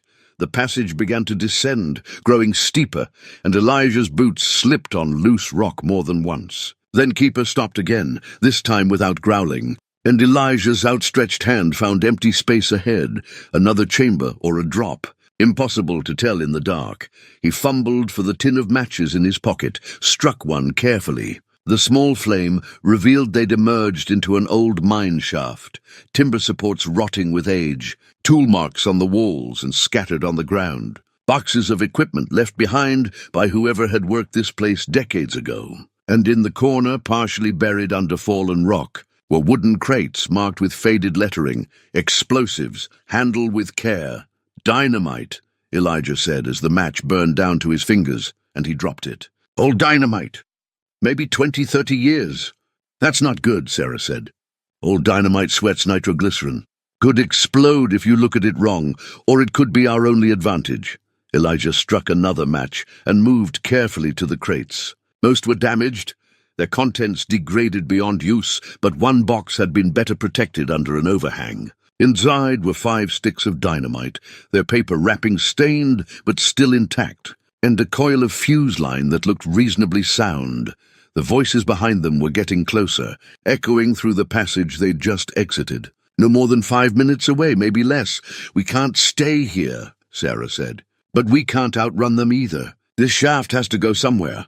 Another exit, or it connects to the main chamber where the gold is." She was right. Keeper was already moving again, following the shaft deeper into the mesa. They grabbed what they could, the dynamite, some rope from the old mining equipment, a rusted pickaxe that might serve as a weapon, and followed the dog. The shaft opened into the main chamber from a different angle, coming out on a ledge about 15 feet above where they'd stacked the gold crates. Below, Clayton and 3 hired guns were examining the fortune, their lamps casting wild shadows on the stone walls. A 4th man stood guard at the main entrance, rifle ready. 60,000, one of the hired guns was saying. "Split 4 ways, that's 15 each. Not bad for a few days' work." 5 ways, Clayton corrected, his voice tight. "I'm taking a share. I led you here. You led us to a blocked shaft and a maze of passages," another man countered. "The dog led us here." "Where is that damned dog, anyway? And the other 2? Clayton looked up suddenly, as if sensing their presence, and his eyes locked on Elijah's across the distance. For a moment, neither man moved. Then Clayton raised his pistol and fired, the shot echoing deafeningly in the enclosed space. Rock chips exploded near Elijah's head, and he pulled back behind cover. "Hold your fire!" Clayton shouted to his men. "I want them alive. They know things we don't. The dog's with them. We need that dog. We just want the gold, Sheriff," one of the hired guns called up. "Send down the dog and we'll let you walk away. Hell, we'll even give you a share. No need for anyone else to die today." Elijah looked at Sarah, then at Keeper, then at the dynamite in his hands. The fuse was old but looked functional. His father's pocket watch was still in his other pocket, the watch that had stopped at 3:47, the moment everything had fallen apart for his family. Maybe it could serve one last purpose. "What are you thinking?" Sarah whispered. "I'm thinking we need to even the odds," Elijah said. He looked down at the chamber, calculating distances and blast radius, and the likelihood of bringing down this entire section of mesa on all their heads. "And I'm thinking Clayton needs to hear something first." He called down, his voice carrying, "The gold doesn't belong to you, Clayton. It belongs to the railroad, to the families of the men who died, including Sarah's husband. You want to honor your father's memory? Do the right thing. Walk away." Clayton's laugh was bitter. "The right thing? The right thing got my father killed, got everyone killed. I've spent 15 years trying to do the right thing, wearing a badge, enforcing laws I don't believe in, and where has it gotten me? Drowning in debt, hunted by men who'll kill me if I don't pay. This gold is my only chance." "Then you're already dead," Elijah said quietly. "Just like your father. Because you're repeating his mistakes." "Fire on them," Clayton ordered, and the hired guns opened up, bullets ricocheting off the ledge, forcing Elijah and Sarah to stay down. Keeper barked frantically, the sound sharp with warning. And Elijah realized the dog understood what was about to happen, understood that the violence had finally caught up to all of them. One of the hired guns started climbing toward their position, using the rough wall for handholds. Sarah fired, her shot catching him in the shoulder, and he fell back with a cry of pain, crashing into one of the gold crates. The others pulled him to cover, and Clayton's face twisted with rage. "Bring it down," Clayton shouted. "Collapse the entrance! Trap them in here!" The guard at the main entrance began setting charges, working fast, and Elijah knew they had seconds, not minutes. He looked at the dynamite in his hands, at his father's watch, at Sarah and Keeper. Sometimes the only choice was between bad options and worse ones. "Get ready to run," he said to Sarah, his hands already working, opening his father's watch, wedging it against the dynamite to serve as a timer when the internal mechanisms finally released. It wasn't precise, but it didn't need to be. "When I light this, we've got maybe 30 seconds. Follow Keeper, he'll get us out." "Elijah," Sarah started. But he was already moving, lighting the fuse with shaking hands. His father's watch ticking its last mechanical breaths before it would trigger the explosion that would either save them or kill them all. The fuse hissed and sparked, eating through the old cord faster than Elijah had expected. He set the dynamite on the ledge where it would fall into the chamber below, then grabbed Keeper's collar and ran, Sarah right behind him. The dog resisted for just a moment, as if understanding what Elijah had sacrificed. That silver watch, the last piece of his father. The broken timepiece that had marked the moment their family fell apart. Now it would mark something else. A choice, a stand, an ending. They plunged back into the mine shaft, Keeper leading them down a different branch, one Elijah hadn't noticed before. The passage was even narrower here, barely shoulder-width, angling sharply upward. Behind them, shouts of alarm echoed, as Clayton's men spotted the lit fuse. Saw what was coming. The explosion, when it came, was muffled by stone and distance, but still powerful enough to shake the mesa's foundations. Dust billowed through the passage, choking them. And somewhere in the darkness, they heard the grinding roar of rock collapsing, timbers snapping, the whole structure of the old mine giving way under the force of the blast. They kept climbing, coughing, feeling their way up through spaces so tight Elijah had to exhale to fit through. His rifle scraping against stone, his pack catching on every protrusion. Sarah was behind him, her breath coming in gasps. But she kept moving, kept climbing, driven by the same desperate need to reach light and air and open sky. Keeper burst through first, into daylight so bright after the darkness that Elijah had to shield his eyes. They emerged not on top of the mesa, but on its western face, a narrow ledge barely wide enough to stand on, with a treacherous descent visible below. The explosion had done exactly what Elijah had hoped, collapsed the main chamber, trapping anyone inside or near it, while leaving this alternate route intact. Look, Sarah pointed down toward the canyon floor. 2 of the hired guns had made it out before the collapse, were now stumbling away from the mesa, done with this job, wanting nothing more than distance from the death trap they'd barely escaped. But Clayton had made it out too, and he wasn't leaving. He stood at the base of the mesa, looking up, his face a mask of rage and desperation. Blood stained his shirt from a wound Elijah couldn't quite see, but the man was still on his feet, still holding his gun, still unwilling to let this go. "We need to get down," Elijah said. "Finish this." The descent was terrifying, handholds crumbling under their weight, loose rock avalanching down ahead of them. Twice Elijah nearly fell, and once Sarah did fall, sliding 20 feet before catching herself on a jutting stone. But they made it down, Keeper somehow navigating the impossible terrain with canine grace, and finally stood on solid ground again. Clayton was waiting for them, his gun raised but his hand shaking. Up close, Elijah could see the man was badly hurt, a deep cut across his forehead from falling rock. His left arm hanging useless, blood soaking through his shirt from what might be a broken rib, puncturing something internal. But his eyes were still fierce, still determined. "It's over, Clayton," Elijah said, his rifle pointed at the ground, not wanting this to end in more death. "The gold's buried. Your men ran. You're hurt. Just let it go, let it go." Clayton's voice cracked. "I've got nothing to let go. That gold was my last chance. The men I owe, they'll kill me slowly, make an example. You don't understand what you've done." "I understand you tried to kill your own dog," Sarah said, stepping forward, her pistol level. "I understand you've become exactly what your father feared you'd become. He tried to break the cycle, Clayton. Died trying. And you're just repeating it." Something in Clayton broke then. He pulled the trigger, but his wounded arm betrayed him, the shot going wide. Elijah moved to return fire, but Keeper was faster. The dog launched himself at Clayton with a snarl, hitting him square in the chest, knocking him backward. The gun flew from Clayton's hand, and the man went down hard, Keeper standing over him, teeth bared but not biting, giving warning instead of vengeance. Elijah reached Clayton first, kicked the fallen gun away, stood over the man who'd caused so much pain in his desperate attempt to escape his own. Clayton looked up at him, blood running down his face, and something in his expression shifted from rage to resignation. "Do it," Clayton said. "Finish it." "I deserve it." "No," Elijah said simply. He holstered his rifle and offered his hand instead. "You deserve to face what you've done. To make it right, as much as anything can be made right." Clayton stared at the offered hand like it was a snake. "They'll kill me." "The men I owe. Then testify against them," Sarah said, moving to stand beside Elijah. She pulled out the deputy's badge they'd found, the one that had belonged to James Holloway.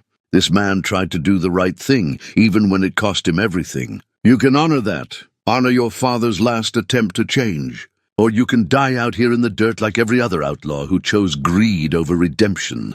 For a long moment, Clayton didn't move. Then slowly, painfully, he reached up and took Elijah's hand, let himself be pulled to his feet. He swayed, nearly fell, and Elijah steadied him. "I'm sorry," Clayton said, his voice barely a whisper.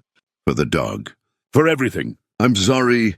Keeper whined softly, his anger fading, and moved closer to press against Clayton's leg in the way dogs do when they forgive what humans cannot. Clayton looked down at the dog, at this creature he'd tried to kill, who'd saved his life anyway, and something broke loose inside him.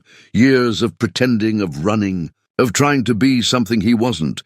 While drowning in his father's shadow, he wept. Not quiet tears, but the harsh sobs of a man who'd been holding on too long, who'd finally reached the end of his strength. Sarah looked away, giving him that privacy. And Elijah simply stood there, one hand still on Clayton's shoulder, understanding that sometimes the hardest thing wasn't dying for your mistakes, but living with them.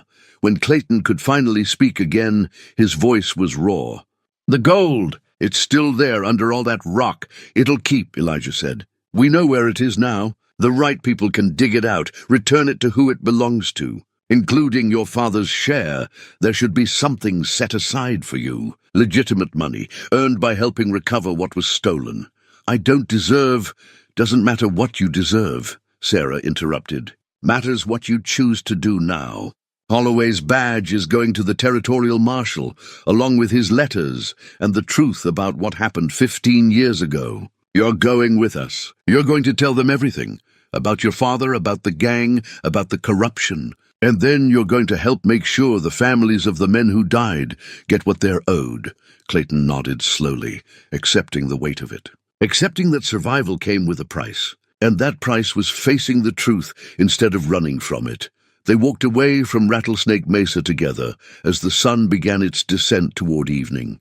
3 people and a dog, all of them damaged, all of them survivors, all of them choosing, finally, to move towards something instead of running away. Behind them, buried under tons of rock and sand, 60,000 in gold coins waited in darkness. Not lost anymore, just waiting to be brought back to light and given its proper place in the story of redemption. 3 months later, Elijah stood on the porch of the house his father had built, watching the sun set over land that was his again. Not all of it, just 20 acres instead of the 200 that had once carried the Dade name, but enough. Enough to run a small herd, enough to build something lasting, enough to finally stop running. The territorial government had been generous with the reward for recovering the gold and providing testimony that led to several arrests. Not just Clayton's gambling creditors, but a network of corruption that stretched back to the original robbery, including a marshal who'd been taking payoffs to look the other way. The truth, once it started coming out, had pulled more threads than anyone expected. Elijah had taken his share of the reward money and done what he should have done 6 years ago, bought back a piece of his family's land from the bank that had foreclosed. Not the original ranch house that had been torn down and replaced by someone else's dream, but the south pasture where his father had taught him to ride, where the old cottonwood still grew by the creek. He'd built a simple house there, 4 rooms and a porch, using lumber. He'd hauled himself and nails. He'd counted twice before buying. It wasn't much, but it was his, earned honest, and it felt like coming home.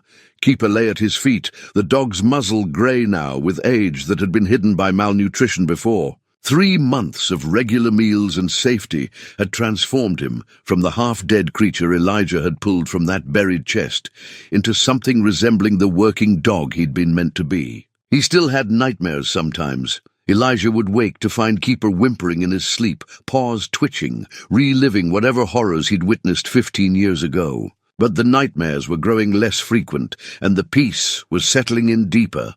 On Keeper's collar was a new tag, simple brass, that Elijah had hammered himself, engraved with just one word, Keeper. No symbols, no initials, no connection to the violence and loss that had marked his old life. Just a name, and the promise that this time someone would keep him safe. A rider appeared on the eastern ridge, silhouetted against the dying light. Elijah recognized her before she was halfway down. Sarah, coming from her own property that bordered his to the east. She'd bought the old graven place with her reward money, had cleaned it up, and reopened it as a proper trading post. They saw each other most days now, sometimes for business, sometimes for dinner. Sometimes just to sit on one porch or the other and watch the desert paint itself in sunset colors. She dismounted at the hitching post, and Keeper trotted over to greet her, tail wagging. Sarah scratched behind his ears the way he liked and climbed the steps to join Elijah. "Good day," she asked. "Peaceful," Elijah said. "Mended fence, moved some cattle to fresh grazing. Nothing exciting. That's the best kind of day." She sat in the chair beside his, the one he'd built specifically for her, though neither of them had acknowledged it out loud yet. "Got a letter from the territorial office. The gold's been fully distributed. Families of the men who died in the robbery each got a share. The railroad workers who would have been paid with that payroll are finally getting what they were owed. And they're putting up a memorial in Copper Wells, listing everyone who lost something in that mess 15 years ago. Including your husband, including my husband." Sarah's voice was quiet, but not sad anymore. Or not only sad. James Holloway, too. Deputy badge and all, recognizing that he tried to do right at the end. "They want us there for the dedication next month. Yumi and Clayton. The name still carried weight, but different weight now.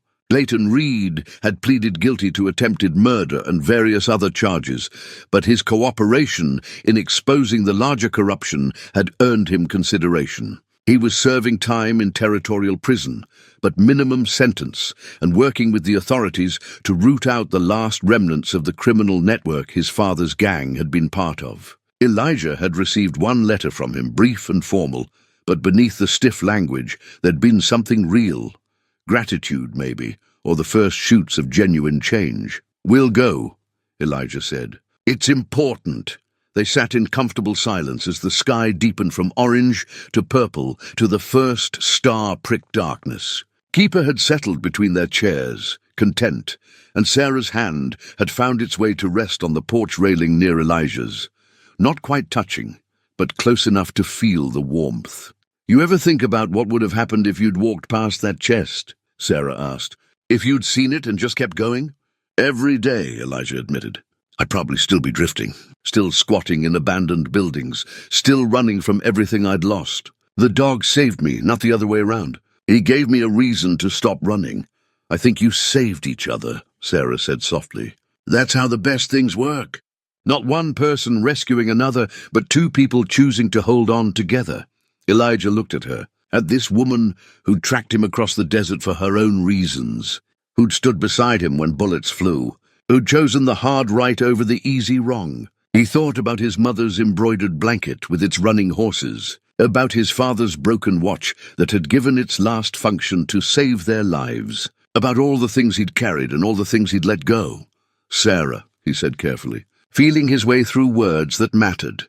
"I'm not good at this. At being still, at building instead of just surviving, at trusting that good things can last. Neither am I," she said, and now her hand did touch his, fingers intertwining. "But maybe that's something we can learn together." The desert night settled around them, cool after the day's heat, vast and ancient and indifferent to human struggles. But here, on this small porch, on this small piece of reclaimed land, something new was growing, not perfect, not without scars, but honest and earned and worth the fight to keep. Keeper sighed deeply, the sound of a dog at complete peace, and Elijah felt something in his own chest loosen and release. The weight he'd been carrying since his father died, since the ranch was lost, since he'd decided he didn't deserve good things anymore. It didn't disappear, but it shifted, became bearable, became part of his story instead of the whole story. He'd spent 6 years walking away from things. Now finally, he was walking toward something. Toward a life that wasn't just survival, but purpose. Toward connections that weren't just convenient, but chosen. Toward a future that might actually resemble the past his parents had wanted for him. Not the same, never the same, but built on the same values of integrity and hard work, and refusing to let the desert take more than it had already taken. The stars emerged in their full glory. The same stars his father had taught him to navigate by. The same stars that had watched over Rattlesnake Mesa and the buried gold and all the violence and loss that had seemed so important just months ago. From this distance, from this new place, Elijah could see that the gold had never been the point. The point was what you chose to do when faced with temptation. The point was who you chose to become when everything you'd been was stripped away. Sometimes the best thing you can do for a dying soul is refuse to let go. Sometimes one act of mercy changes everything. And sometimes, when you're brave enough to dig up what's been buried, not just in the sand but in your own heart, you find that what you've been looking for wasn't treasure at all. It was home. It was purpose. It was the simple, profound peace of a dog asleep at your feet, and a good woman's hand in yours, and the knowledge that tomorrow you'd wake up and do the same honest work again, building something that would last.